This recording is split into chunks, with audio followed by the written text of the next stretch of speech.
स्वागत है आप सभी का आपके ऑनलाइन प्लेटफॉर्म एसएस क्लासेस में। एक और महत्वपूर्ण सूचना जो आप सभी के साथ साझा करना है, यूपी ट्रिपल एससी से रिलेटेड।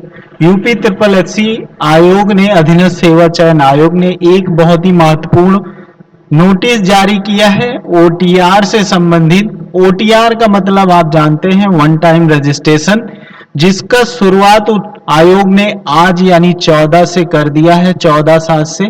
इसका मतलब यही है कि आने वाली सभी वैकेंसी या जितने भी, चाहे आपका पेट हो, चाहे आपके इससे रिलेटेड कोई वैकेंसी हो, सब में ये जरूरत लगती है, आप सभी को पता भी है। इससे संबंधित हम आपसे चर्चा करेंगे। दूसरा पॉइंट हमारा होगा पेट 2025 वाले ऐसे करें ओटीआर।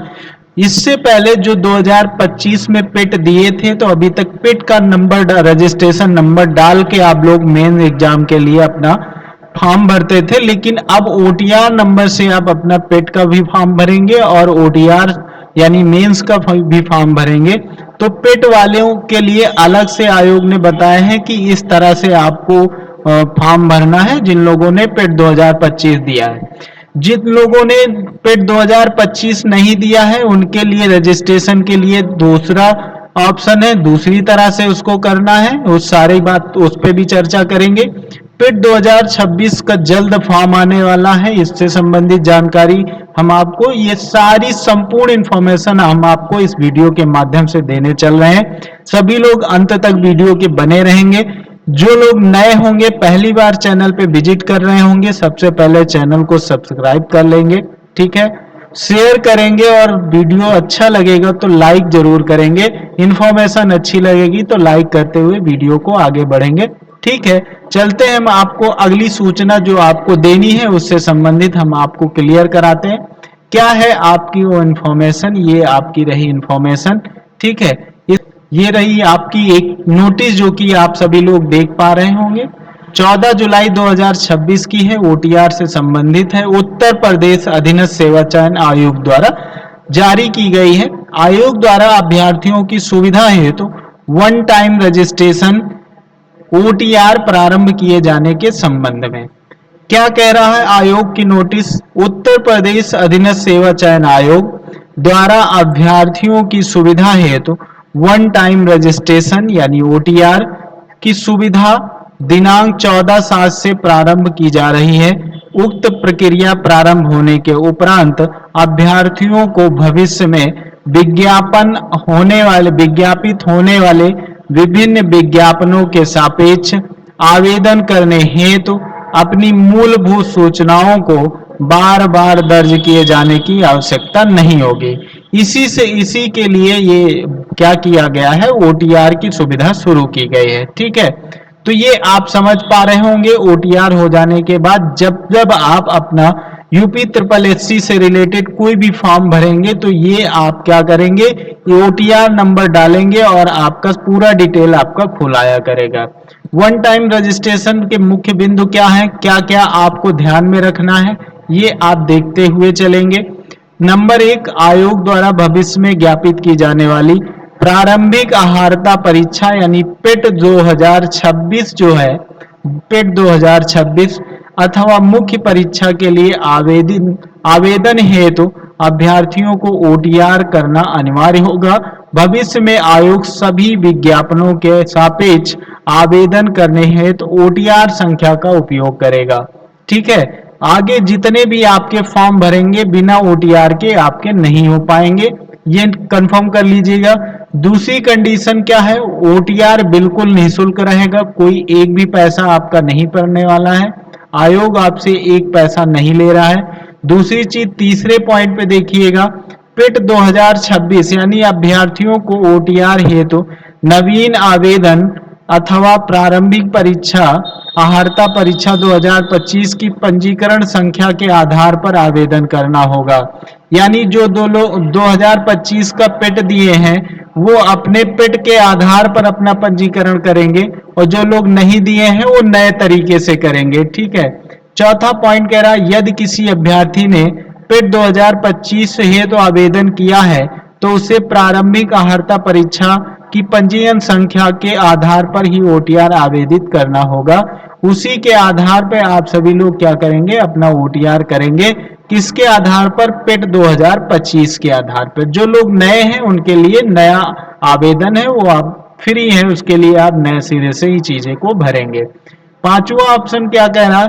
ओटीआर के लिए अभ्यर्थी के पास वैध mobile number, email ID, mobile number, email अभ्यर्थी क्या करेगा, पूर्ण सक्रिय अवधि यानी जब तक पर कोई भी फॉर्म भरे और वो सक्रिय रहे तब तक वो आपका फॉर्म में वो जो मोबाइल नंबर ईमेल लगाए वो आपका सक्रिय रहना चाहिए, बंद नहीं होना चाहिए। छठे नंबर पे कह रहा क्या ओटीआर में आपका मोबाइल नंबर ओटीपी सत्यापन होगा, साथ ही साथ आपका ईमेल सत्यापन होगा। इसके उपरांत ही डैशबोर्ड के माध्यम से आप भर सकते हैं। ये आप 7वें नंबर पे अपना नाम, पिता का नाम, जन्म तिथि, ये सारी चीजें भरेंगे। आठवां आप ध्यान दीजिएगा, 8वें में ये कह रहा है कि आप सभी लोग इस चीजों को बिल्कुल ध्यान देंगे कि आपका जो पासपोर्ट साइज फोटो लगता है वो केवल और केवल 6 माह के अंदर का होना चाहिए, वो भी रंगीन होना चाहिए। ठीक है, 6 माह के अंदर का होना चाहिए और भी रंगीन होना चाहिए, ये याद रखिएगा। पुराना फोटो कोई नहीं लगाएगा, नहीं उसमें आपको दिक्कत हो सकती है। 9 नंबर में ऑप्शन में देखिएगा क्या रहा है क्या कि इसमें आपको हस्ताक्षर हिंदी में अथवा अंग्रेजी में होने चाहिए। अभ्यर्थी हस्ताक्षर के नीचे स्वयं हस्तलिखित हिंदी में अपना पूरा नाम लिखेगा। ठीक है, स्पष्ट किया जाता है कि अंग्रेजी भाषा के कैपिटल लेटर्स में हस्ताक्षर अमान्य होगा, ये याद रखिएगा। कैपिटल लेटर में आपका जो सिग्नेचर होगा वो अमान्य होगा, ये याद रखिएगा, नहीं करना है आपको। ठीक है, फिर अगले नंबर पे देखिए 10वां नंबर ऑप्शन आपका क्या कह रहा है, पॉइंट कह रहा है कि ओटीआर हेतु आवेदन दर्ज की गई समस्त जानकारी सही होनी चाहिए, अभिलेखों को उपलब्ध विवरण के अनुसार होनी चाहिए, ये आपकी चीजें हो जाएंगी। गलत अथवा असत्य जानकारी दर्ज किए जाने पर आयोग अभ्यर्थन निरस्त कर सकता है, ये चीज आप याद रखिएगा।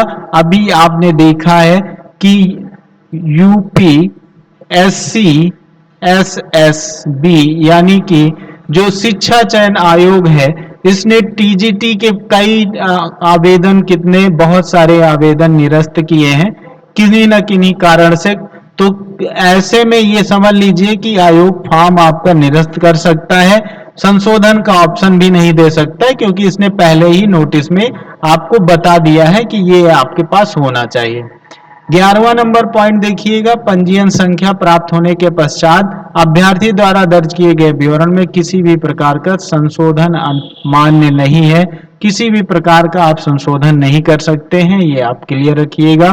12वें नंबर में केवल एक संख्या आधारित ही ओटीआर अनुमानित है, एक से अधिक ओटीआर संख्या आधारित करने की स्थिति में आयोग अभ्यर्थन आपका निरस्त कर सकता है, आपको पेपर से बाहर कर सकता है। ठीक है, 13 नंबर पॉइंट में देखिए, अभ्यर्थी अपने लॉगिन विवरण की गोपनीयता बनाए रखने हेतु स्वयं उत्तरदायी होंगे।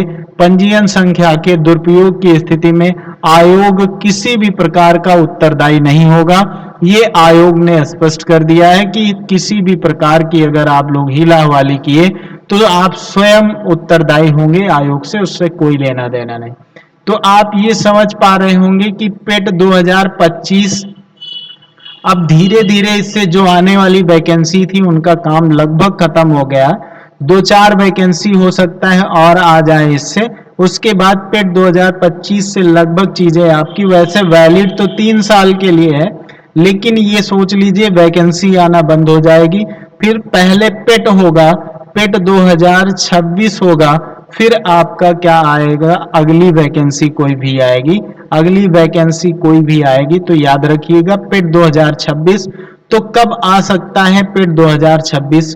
ठीक है, तो पेट की उम्मीद है कि आपका जैसे ये ओटीआर खत्म होगा, ओटीआर के बाद आप सभी लोगों का पेट आ जाएगा, उससे पहले भी आ सकता है पेट 2026। जो लोग ओटीआर किए होंगे वही लोग क्या कर पाएंगे, अपना ओटीआर सबमिट करके पेट 2026 डाल पाएंगे।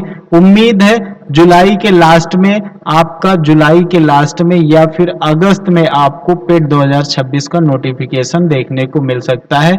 जुलाई लास्ट या अगस्त फर्स्ट वीक, ठीक है, अगस्त फर्स्ट वीक आपको मिल सकता है। तो ये सारी इंफॉर्मेशन रही आपके लिए जो आपके लिए जरूरी थी। इससे संबंधित किसी भी प्रकार का आपको समस्या होगी ओटीआर करते समय तो आप सभी लोग कमेंट बॉक्स में कमेंट करिएगा, उसका उत्तर दिया जाएगा।